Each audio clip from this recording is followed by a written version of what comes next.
चलिए, तो market outlook में हमारे साथ बेहद ही खास मेहमान केडियानॉमिक्स के फाउंडर और सीईओ सुशील केडिया जी शो में शामिल हो चुके हैं। केडिया सर, गुड मॉर्निंग, बहुत स्वागत है सर। मार्केट में आज जो ये रिकवरी दिखी है, इनफैक्ट एक दो दिनों से ही हम देख रहे हैं मार्केट संभलने का प्रयास कर रहा है।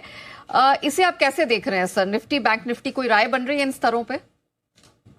पीसीआर से अनुरोध है, मेरा स्क्रीन आज शेयर करें। बहुत सारी चार्ट्स आज आपको दिखाने का मन है, तो शेयरिंग को कंटिन्यू करने की कोशिश कीजिए। देखिए, डाउन ट्रेंड लाइन जो है निफ्टी फ्यूचर्स की आज ऊपर की तरफ ब्रेकआउट हो गई है। ये लकीर लगातार 23,900 से अभी तक नीचे गिर गई। 1800-1900 पॉइंट की ये ट्रेंड लाइन आज पियर्स हुई है। बैंक निफ्टी में भी वो पियर्स हुई है। तो पहले रिवर्सल के सूचक मानक बनना शुरू हो गए हैं। इसको हम एक कंफर्म्ड रिवर्सल के तौर पे ट्रीट करेंगे। अगर कल का जो बंद आएगा, आज का नहीं, कल का जो बंद आएगा, निफ्टी फ्यूचर्स में 22,280 के ऊपर बंद दे दे, और बैंक निफ्टी के अंदर अगर ये कल का बंद हमें 48,680 के ऊपर बंद दे दे कल का, तो फिर हम एक राहत की ठंडी सांस लेंगे कि the worst is behind us और अप ट्रेंड एस्टेब्लिश्ड हो गया है। ऐसी हम अपनी चार्ट पे मार्किंग करेंगे। चलिए, ठीक है सर, हम इन लेवल्स पर ध्यान रखेंगे आगे के संकेतों के लिए। लेकिन सर, अब ये बताइए, आप भी कई सारे स्टॉक सेक्टर्स पर ध्यान दे रहे थे, और पिछली बार भी जब आपसे मुलाकात हुई थी तो आपने काफी नाम यहाँ सजेस्ट किए थे। अब बताइए सर, कौन कौन से स्टॉक्स हैं जो अब आपके रेडार पर है, जहां पर आपका फुल कन्विक्शन है? इतनी बड़ी लिस्ट हो जाएगी कि आपको मुझे 2 से 3 घंटे का समय देना पड़ेगा। सर संक्षेप में बताइए सर, जो जो पसंद आ रहा है आपको। तो पसंद में देखिए, ऐसा है, जिस लेवल का करेक्शन बाजार में हो गया, एक नंबर बात, ये बहुत बड़ी इंपॉर्टेंट बात है, कुछ ना सोशल मीडिया पे और इधर उधर ना थोड़ी सी चुलबुल बातें हो रही हैं कि करेक्शन में और बेयर मार्केट में फर्क को समझो। बात तो बहुत, सवाल तो बहुत उम्दा है, तो समझ होनी चाहिए इस बात की। तो हम बिल्कुल दावे के साथ, फुल कॉन्फिडेंस और कन्विक्शन के साथ चार्ट के पैटर्न्स पे आर्ग्यू करने तैयार है, जिन्हें पैटर्न समझ में आते हैं कि ये सिर्फ करेक्शन के पैटर्न्स हैं, बेयर मार्केट के पैटर्न्स नहीं है।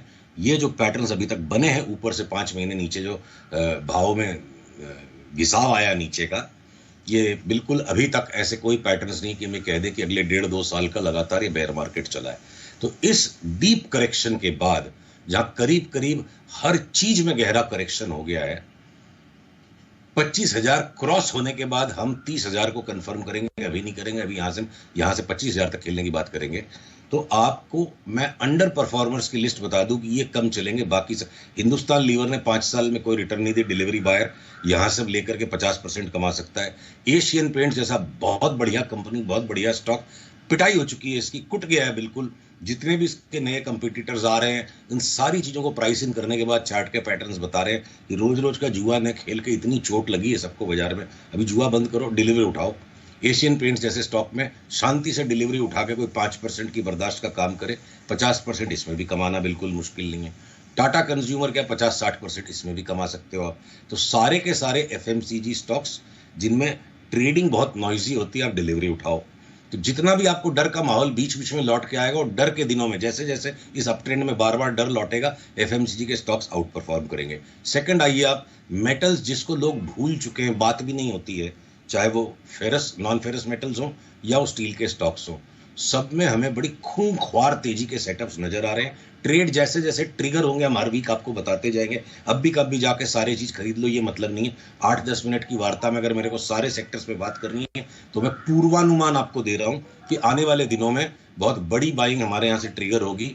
जिंदल स्टेनलेस में, JSW एनर्जी में, steel authority of India limited में, NMDC स्टील में, NMDC में, और पीछे पीछे बाकी का भी सारा स्टील का और नॉन फेरस मेटल्स का संप्रदाय चल पड़ेगा।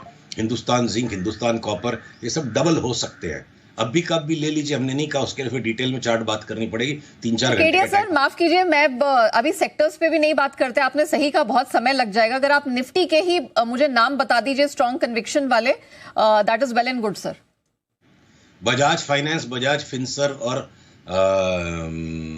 UPL को छोड़ के, ये 3 स्टॉक्स को छोड़ के, इनमें तीनों में हम शॉर्ट करने के लिए अभी भी मौके ढूंढेंगे। इन तीनों को छोड़ के बाकी के 47 स्टॉक में से 42 स्टॉक आज की तारीख में बाई है। बाकी ये जो भारती एयरटेल या ये जो आयशर मोटर्स थोड़े नॉइजी हैं या ग्राजीम थोड़ा नॉइजी है, ये भी हो सकता है 8-10 दिनों में हो जाए। तो आप ये समझ लो निफ्टी के 50 में से 40 स्टॉक चीख रहे हैं। जहां से मिले पैसा लाओ और माल खरीदो। ओके सर, कोई ऐसा चार्ट है जो स्पेसिफिकली आप हमारे दर्शकों को दिखाना चाहेंगे, समझाना चाहेंगे कि कैसी स्ट्रेंथ की पैटर्न्स बन रहे हैं?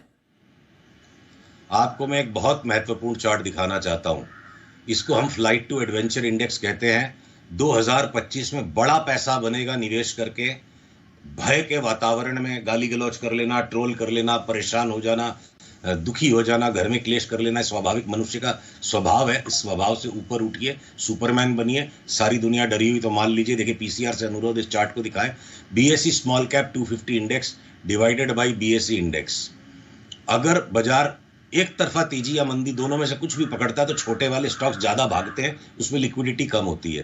तो जब आउट परफॉर्मेंस अंडर परफॉर्मेंस जब सीवियर होता है, जितना भी अंडर परफॉर्मेंस होना था इन स्मॉल कैप स्टॉक्स का, और इन्हीं की तर्ज पे, इसी चार्ट की तर्ज पे 26,000 की इंडेक्स पे हमने टेबल पीट के बोला था 23,000 की निफ्टी आ जाएगी। हो सकता है 21 भी जाए, और लास्ट के 1000 पॉइंट 700 पॉइंट में ठीक है, थोड़ी बहुत भय में हमारी भी चूक हुई है। पर अब वो इंडेक्स के जो पैटर्न बन गए, जो ABC पैटर्न बन गया, और ये लास्ट हाई जो आया था सितंबर 2024 में इस एडवेंचर इंडेक्स का, इसके जो पैटर्न से हमें बता रहे हैं डेफिनेटली इस लेवल के ऊपर जाएगा। तो अगर 30% तक का out performance small cap indices में आएगा वर्सेस द लार्ज कैप, और लार्ज कैप इंडेक्स में भी 28 से 25 से 30% तक की राइज आ सकती है, तो दुनिया भर के स्टॉक्स ऐसे हैं जिनमें पैसा डबल भी होगा, 2.5 गुना भी होगा। भय ही ऐसा समय होता है जब आपको समझदारी का निवेश करना है। 30-40 स्टॉक्स की खरीदारी करके एक बढ़िया ताजा पोर्टफोलियो अगले महीने 1.5 महीने में बनाइए। जैसे जैसे भाव ऊपर आने लगते हैं, भेड़ चाल में पैसा नहीं है। एकांत में, अकेले में अपनी सोच के, अपनी समझ के अनुसार सौदा कीजिए। महत्वपूर्ण बात है, सामर्थ्य अनुसार सौदा करेंगे तो समृद्धि जरूर आएगी। सारी समस्या बाजार में यही है, सामर्थ्य के बाहर मार्जिन ट्रेडिंग, फंडिंग मिल गई, बोरोइंग मिल गई, लिवरेज मिल गई, उधार का पैसा ले लिया, बाजार में डाल दिया ना, उस आदमी का कुछ नहीं हो सकता। समझदारी से निवेश करने वाले आदमी के लिए 2025 में अभी भी पैसों की बरसात होगी। ओके सर, ग्लोबल मार्केट और पर्टिकुलरली यूएस मार्केट पे क्या नजरिया है सर? ये तो डाउ 2 दिन में 1300 पॉइंट गंवाए हैं। क्या ये चिंता की बात है और ये क्रैश होगा और नीचे जाएगा? क्या लग रहा है सर आपको? देखिए वॉल स्ट्रीट में सीबीओई इंडेक्स जो वॉलेटिलिटी इंडेक्स है उसमें एक शूट आउट आ गया था, और ट्रम्प साहब के लौटने के बाद ना हम सबको आदत डाल लेनी चाहिए। अगले 4 साल उनकी बातचीत, उनका व्यक्तित्व ऐसा है कि संसार के अंदर में चिंताएं ज्यादा होंगी। वो सबको चिंतित करवा के अच्छे काम करते हैं, चुपचाप नहीं करते हैं। तो वो थोड़ा बोलते ज्यादा है, और इसलिए ट्रंप के एरा में वॉलेटिलिटी एलिवेटेड ही रहेगी। और ये जो वॉल स्ट्रीट पे हुआ है, हमने जो डीप करेक्शन एंटिसिपेट किया था, हमने अपने उस डीप करेक्शन को, वॉल स्ट्रीट के पिक्चर को एक बार के लिए त्याग दिया है। हो सकता है आज की रात अगर आज ऊंचा बंद हो जाए नैस्डैक और S&P, तो हम 15% की वहां पे तेजी का कॉल ट्रिगर कर देंगे। और अगर S&P और नैस्डैक जैसे मार्केट जो सैचुरेटेड लगते हैं हमें, उनमें भी एक बार 15% की जगह है, तो 20-25% हमारी निफ्टी सेंसेक्स में बढ़ने को टाइम नहीं लगेगा। भय है, घबराहट है, थोड़ा सा सावधान अभी हमें यहाँ रहना है, पर क्या पता अगले वीक तक जब हम आपके साथ मिले चहल पहल बनी हो। यार सर फिंगर्स क्रॉस्ड, उम्मीद तो यही है कि अच्छी तेजी की चहल पहल हो। Thank you so much sir हमारे साथ जुड़ने के लिए, बताने के लिए कि कहां कहां अब इन स्तरों से इस मार्केट में है कमाई के मौके। आइए बढ़ते हैं